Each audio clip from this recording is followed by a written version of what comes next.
दोस्तों नमस्कार, मैं हूँ विनीता यादव। जिस तरह से हरियाणा में इस वक्त चुनाव चल रहा है, ऐसा चुनाव हरियाणा ने पिछले 10 साल में अभी तक नहीं देखा था। और उससे पहले भी अगर आप चले जाएं तो 2 टर्म बड़े आराम से ऐसे लेकर आप चल सकते हैं, जो कि बड़ी शांतिपूर्वक चीजें निकल गई थी। इसी तरह की कुछ तस्वीर इस बार भी दिखाई दे रही है, क्योंकि इस बार कई महारथी हैं, दोनों ही पार्टियों से कई महारथी हैं। इन पार्टियों के अलावा भी कई महारथी हैं, कई नई पार्टियां भी हैं जो कि अपना किस्मत जो है वो आजमाने जा रहे हैं। इसमें रातों रात कैसे कुमारी शैलजा का नाम बाहर निकल के आ जाता है, खट्टर उन्हें ऑफर दे देते हैं, फिर उसके बाद में वो ऑफर खत्म हो जाता है, मतलब कुमारी शैलजा का जवाब आ जाता है, धड़ाधड़ उनके टीवी पर इंटरव्यू होने लगते हैं और तस्वीर साफ हो जाती है। बात आने लगती है कि मल्लिकार्जुन खड़गे ने सब कुछ संभाल लिया, तो क्या भूपेंद्र हुड्डा खेल बिगाड़ रहे थे? तो क्या भूपेंद्र हुड्डा अपनी अलग ही लीग पर चल रहे थे? तस्वीर क्या है? राहुल गांधी, प्रियंका गांधी और सोनिया गांधी क्यों खामोश हैं? मतलब बहुत शांत नजर आ रही है चीजें हरियाणा को लेकर। तो भूपेंद्र हुड्डा और राहुल गांधी के बीच में क्या ऐसी बात हुई है? और दूसरी बात, जितनी मुश्किलें और अच्छी बात कांग्रेस में है, उतनी मुश्किल और अच्छी बात बीजेपी में भी नजर आने लगी है, क्योंकि खट्टर खुद इस वक्त एक बड़े दुशासन की तरह रोल प्ले कर रहे हैं अंदर ही अंदर हरियाणा में बीजेपी के लिए। खुद उनके कई खेमे बटे हुए हैं। राव इंद्रजीत की बात करें, खट्टर जिनको मुख्यमंत्री से पहले हटाया जा चुका है, नायब सैनी की बात कर लीजिए, अनिल विज की बात कर लीजिए, रामविलास शर्मा जिनको टिकट नहीं मिला उनकी बात कर लीजिए, तमाम तरह की तस्वीर है। तो वोट काटने के लिए खुद अपने घर के कई भेदी हैं इस वक्त, जो कभी भी लुढ़का सकते हैं बीजेपी का किला। लेकिन वहीं पर कांग्रेस में अब फूट डाल करके बीजेपी अपना घर बचाने की कोशिश कर रही है, और यहां पर एक बार फिर से तस्वीर सामने दिखाई देती है कि वो फूट डालने में कामयाब नहीं हुई है। हमारे साथ हरियाणा की पॉलिटिक्स पर बड़ी कड़ी नजर रखने वाले वरिष्ठ पत्रकार राजीव खन्ना जी साथ जुड़ रहे हैं, और उनके साथ हम समझते हैं कि ये तमाम नेता, मतलब पिछले कई सालों में इस तरह से इतनी सारी तिगड़ी चौकड़ी, पता नहीं क्या क्या मैं कहूं, ये सब दिखाई नहीं दी है। बहुत दिलचस्प हो गया हरियाणा के चुनाव, वो भी तब जब महाराष्ट्र के चुनाव को आगे सरका दिया गया है, वो साथ हो ही नहीं रहा है अभी। तब हरियाणा इतना इंटरेस्टिंग हो गया। हरियाणा की पहली बार इतनी ज्यादा वैल्यू इलेक्शन में अब नजर आ रही है। राजीव जी क्या कहेंगे? ये मतलब बीजेपी अपना घर मजबूत कर रही है कांग्रेस की घर की ईंटें हिलाकर। देखिए, हरियाणा को समझने के लिए आपको थोड़ा सा पीछे जाना पड़ेगा। और हरियाणा की जो मतलब पॉलिटिक्स है, एक तो आप ये समझिए कि हरियाणा इस देश को पॉलिटिक्स में नई चीजें देता रहा है, जिसको हम आज की डेट में आयाराम गयाराम की पॉलिटिक्स कहते हैं। इसका जनक भी हरियाणा ही रहा है। ये जो हॉर्स ट्रेडिंग की पॉलिटिक्स है, वो सब हरियाणा के फेवर में जाती है। अब हुआ क्या है हरियाणा में, दो तीन चीजें बहुत इंपॉर्टेंट हैं। एक तो ये कि देखिए, आप कांग्रेस वापसी करने की कोशिश में है, 10 साल से पावर से बाहर है। एक पक्ष तो वो है। दूसरी चीज, बीजेपी जो है, क्योंकि धीरे धीरे बिल्ड किया उन्होंने हरियाणा में, 10 साल पावर में रहे, तो किसी भी तरीके से हरियाणा के चुनाव का जो आगे इंपैक्ट होने वाला है, उसको देखते हुए बीजेपी के लिए बहुत इंपॉर्टेंट है यहां पर एक अच्छा प्रदर्शन। पर अंदर फूट काफी है, जो कि कांग्रेस में भी मतलब कोई नई बात नहीं है वो फूट होना। इसके साथ दो तीन चीजें जो और है ना, जो एड ऑन फैक्टर्स हैं, वो इस चीज को बहुत इंटरेस्टिंग बना रहे हैं। एक एड ऑन फैक्टर है इसमें कि देखिए, आईएनएलडी जो है, इंडियन नेशनल लोक दल, वो अपने सर्वाइवल की लड़ाई लड़ रहा है। वो कितनी ही टर्म्स से बाहर है पावर बहुत से। दिलचस्प है कि कई पार्टियां हाँ, हरियाणा की रीजनल खुद सर्वाइवल पे पहुंच गई है और नई पार्टी वहां पर आ रही है। तो देखिए, एक तरफ तो आईएनएलडी अपने सर्वाइवल की बात कर रही है, अपना उनका, क्योंकि एक समय पावर में थे वो। और चौधरी देवीलाल का हम सब जानते हैं उनका क्या रुतबा था एक समय इंडियन पॉलिटिक्स में, और खासतौर पर हरियाणा में। तो आज वो पार्टी जो है वो अपने सर्वाइवल की लड़ाई लड़ रही है। अच्छा, फिर उसके अंदर से निकली हुई पार्टी जो है जेजेपी, जननायक जनता पार्टी। अब पिछले चुनाव में अच्छा रिस्पांस मिला उस पार्टी को, पर वो रिस्पांस उसे मिला था एक एंटी बीजेपी प्लेटफॉर्म पे। अब वो एंटी बीजेपी प्लेटफॉर्म पे चुनाव लड़कर आती है, कुछ सीटें जीतती है और फिर बीजेपी के साथ गठजोड़ कर लेती है, तो लोगों का गुस्सा उसे झेलना पड़ रहा है, उस पार्टी को। जबकि बहुत लोग ये मानते हैं कि उस समय वो पार्टी 5 साल पहले बीजेपी के साथ ना जाती या कुछ ऐसा अरेंजमेंट करती कि भाई मुद्दों पे हम देंगे समर्थन, तो ये एक अच्छा मौका था, ये वाला चुनाव एक अच्छा मौका था उस पार्टी के एक्सपेंशन के लिए। बट अब उसके साथ कुछ चीजें और हो जाती हैं। मसलन बीएसपी का जो मतलब बीएसपी का जो अपना फैक्टर है वहां पर इतना कामयाब नहीं हो रहा, हालांकि दलित पॉपुलेशन काफी है। फिर चंद्रशेखर आजाद आ जाते हैं बीच में, वो एक तरफ आईएलएनडी के साथ चल पड़ते हैं, वो उनका एक जो गठजोड़ है। अच्छा, फिर उसके साथ एक चीज है जो आम आदमी पार्टी। अब इंडिया ब्लॉक की आप बात करते हैं तो चंद्रशेखर आजाद सॉरी इनके साथ हैं, शायद जेजेपी के साथ हैं, पर जो आईएनएलडी और ये खासतौर पे आम आदमी पार्टी की जो बात है, आम आदमी पार्टी जो है, अब ये इंडिया ब्लॉक जो था वो वैसा नहीं दिख रहा इस चुनाव में, एक चीज वो है। फिर बीच में कुछ पॉकेट्स लेफ्ट की भी हैं। अब लेफ्ट ने पूरा जोर लगाया था कि India bloc as a bloc ये चुनाव को लड़े, पर वो हो नहीं पाया। अब आम आदमी पार्टी का भी एक, उनके सामने भी एक चैलेंज है, क्योंकि गुजरात चुनाव के बाद जब ये पार्टी, आम आदमी पार्टी जो है, जब ये पार्टी एक नेशनल पार्टी का इसको दर्जा मिला, तो उसके बाद इसको अपना फुटप्रिंट बढ़ाना है पंजाब और दिल्ली के बाहर। और सबसे जो इनके लिए एक इजी लगता है वो एरिया, वो हरियाणा लगता है कि यहाँ पर ही अपना जो दिल्ली मॉडल है काफी समय से गवर्नेंस का, उसको सेल करने की कोशिश कर रहे हैं, कम से कम उन कॉन्स्टिट्यूएंसीज में जो दिल्ली के साथ साथ लगती हैं। तो ये चीजें जो है इस चुनाव को उतना ही दिलचस्प बना रही है। अच्छा, कांग्रेस की जो आप बात कर रहे हैं, राहुल गांधी, सोनिया गांधी, प्रियंका गांधी, देखिए कांग्रेस के साथ, और ये हरियाणा का ही एक सेंटिमेंट है, वो ये है कि जो कांग्रेस के बारे में कहा जाता है ना, कि अगर कांग्रेस पावर में होती है तो जो इनका हाई कमांड है वो ऑल पावरफुल होता है, और ऐसा नहीं होता तो फिर आपके रीजनल प्लेयर्स डोमिनेट करते हैं।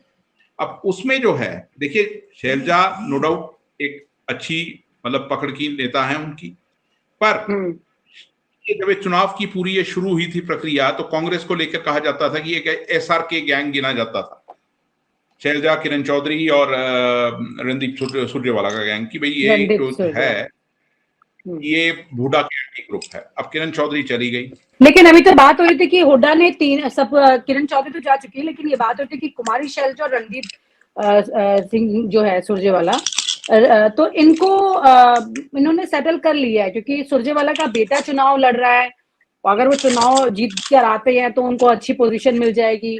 कुमारी शैलजा को सिरसा और अंबाला की सीट चाहिए थी, वो कर दी है। नहीं, वो चीजें हैं, पर मैं ये कह रहा हूं कि कांग्रेस के अंदर ये खेमे शुरू में थे, अब वो इनको वर्कआउट करना जरूरी था इस चीज को।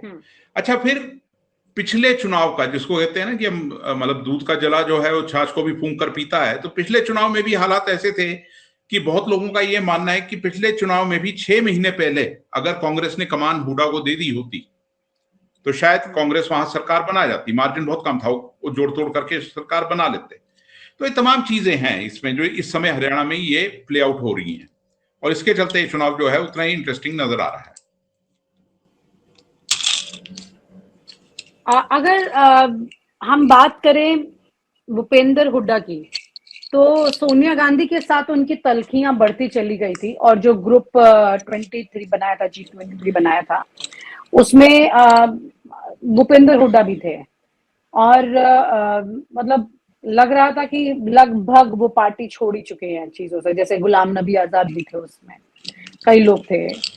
तो ऐसे में एक तस्वीर ये नजर आती है कि भूपेंद्र हुड्डा अगर चीजें अपने हाथ में लीड लेके चल भी रहे हैं, तो इस बात की क्या गारंटी है और क्या चीजें कितनी ठीक जाएंगी कि हम ये कह सकें कि हाँ मतलब कांग्रेस में भी सब कुछ ठीक ठाक है। शायद इसी वजह से अमित शाह भी इसमें तोड़ करने का काम करने की कोशिश कर रहे हैं, भले ही वो भी सक्सेसफुल नहीं हुए शैलजा वाले केस में, लेकिन फिर भी, क्योंकि शैलजा राहुल गांधी के क्लोज हैं, सोनिया गांधी राहुल गांधी के, और भूपेंद्र सिंह हुड्डा अपने ही उस पे चल रहे हैं।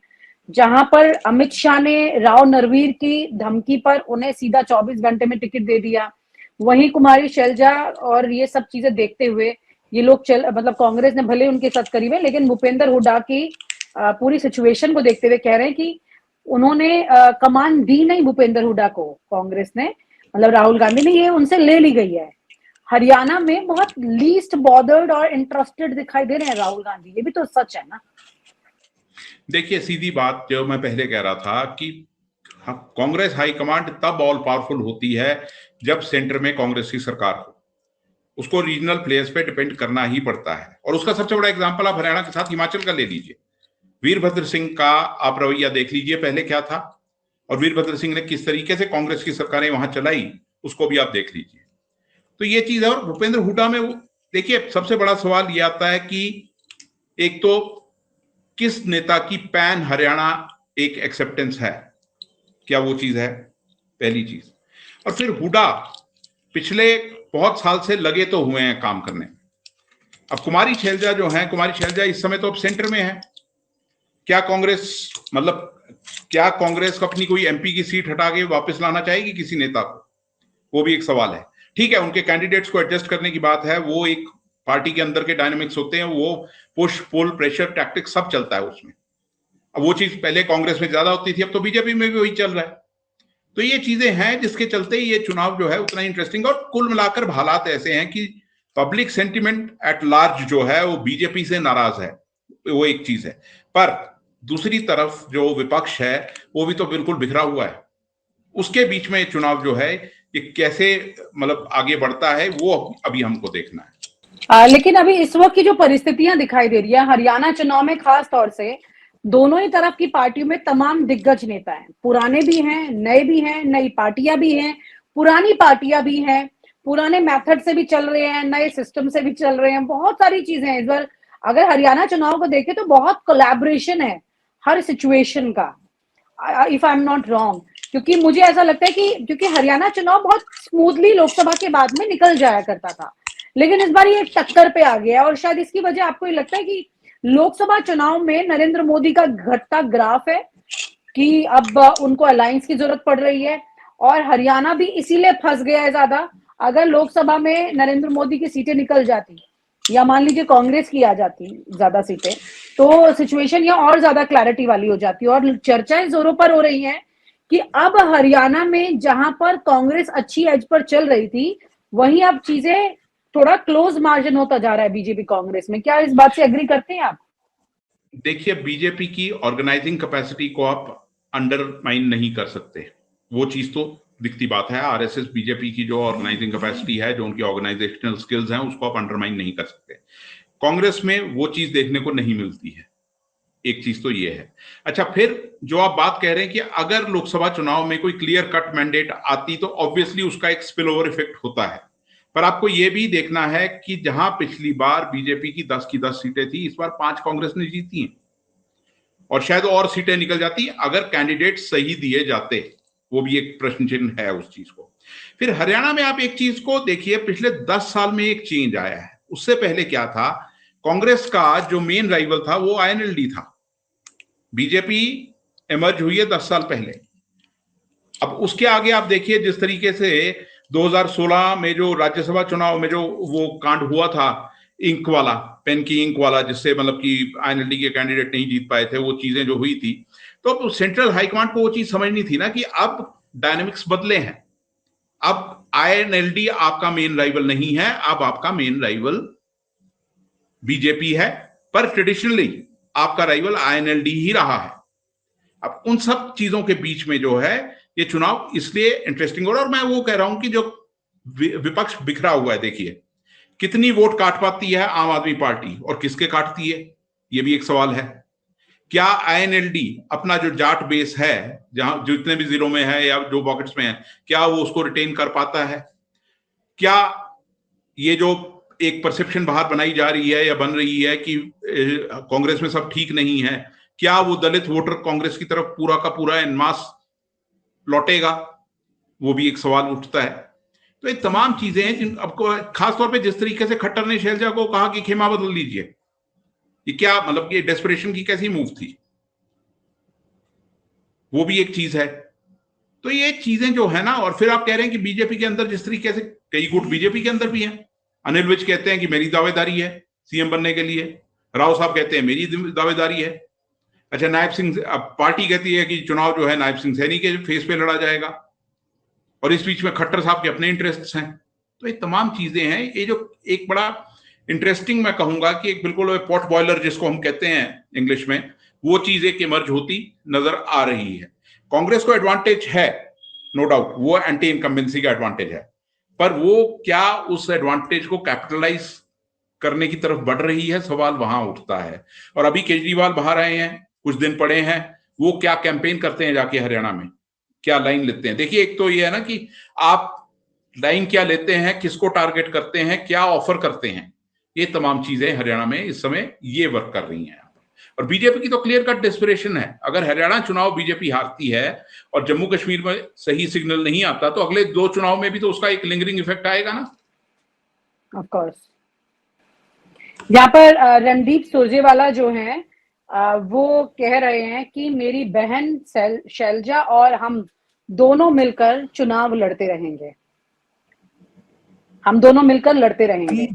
तो मतलब जाहिर है ये खैर एक ग्रुप के भी रहे हैं, अब ये दोनों मिलकर लड़ते रहेंगे। उम्मीद है कि ये बीजेपी से लड़ने की बात कर रहे होंगे ना जी। वो प्रश्न चिन्ह वही है ना। और एक चीज ये होती है कि देखिए, जिस चीज को किस तरीके से पेश किया जाता है, एक होता है विद इन अ पार्टी कुछ असर्शंस होती हैं जिसको आप अक्सर की तरह प्रस्तुत कर देते हैं।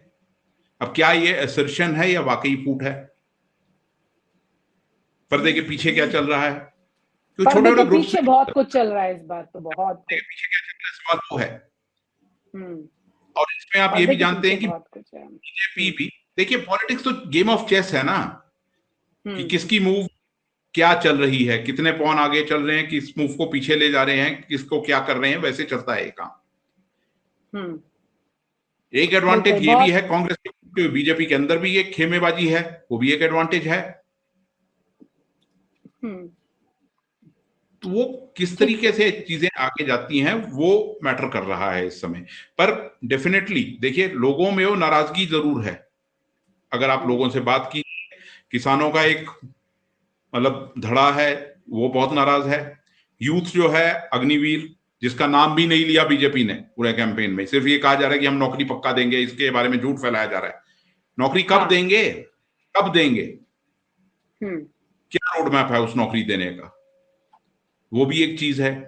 तो ये तमाम चीजें जो है ना वैसे रिफ्लेक्ट हो रही हैं। और फिर कुछ बाकी डेवलपमेंट्स जो है ना उनकी, वो भी चीजें कहीं ना कहीं प्ले करती रहती हैं आकर, कि मोदी साहब क्या बोल रहे हैं, कश्मीर में क्या बोल रहे हैं, किस चीज को टारगेट कर रहे हैं, और क्यों अभी तक मोदी साहब और अमित शाह साहब ज्यादा फोकस उनका कश्मीर पे ही रहा है, हरियाणा पे तो अभी तक रहा नहीं।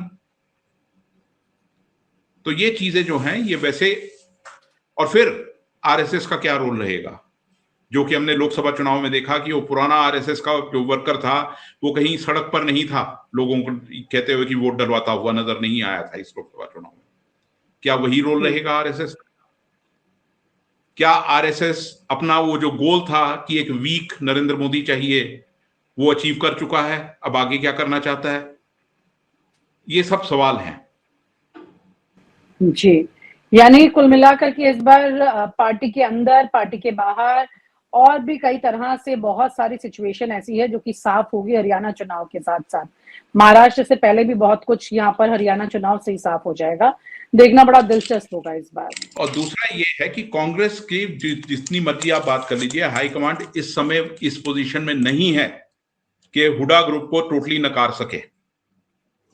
बैलेंस कर सकती है, मनाया जा सकता है चीजों पे, पर ऐसा नहीं हो सकता कि आप अपनी वो चीज थोप दें उन पे। इस समय वो पोजीशन हरियाणा में कांग्रेस नहीं है जी। यानी कि कुल मिलाकर के अभी तो खैर किसी भी पार्टी की सिचुएशन ऐसी नहीं है कि वो दूसरे पे बहुत ज्यादा कुछ थोप सकता है, अपने ही नेताओं पर ज्यादा कुछ ऐसा कर सकता है, क्योंकि जिस भी पार्टी में देखें तो इस बार दोनों के लिए ही इस मैदान को जीतना भी जरूरी है और मजबूत नेताओं को छोड़ भी नहीं सकते हैं। सिर्फ अपनी ब्रांडिंग के नाम पर पूरा चुनाव लड़ भी नहीं सकते हैं। तो सारी चीजें जो है ना वो मिली जुली हो गई हैं इस बार। ये समझ में नहीं आ रहा है कि एग्जैक्टली क्या सिचुएशन होगी। हाँ, कुल मिलाकर के कांग्रेस का एज जरूर है, लेकिन वो एज बीजेपी किसी भी तरह से कट ऑफ करने की कोशिश कर रही है, यानी कि उनकी लाइनिंग को जितना काट सके उसमें पूरा वो काम करने की कोशिश कर रही है। बहुत बहुत शुक्रिया sir, thank you so much. और आप हमसे जुड़े रहने के लिए सब्सक्राइब करें YouTube पर, फॉलो करें Twitter पर और लाइक करें Facebook पर। और ज्यादा जानकारी के लिए आपको टाइप करना होगा सिर्फ न्यूज नशा।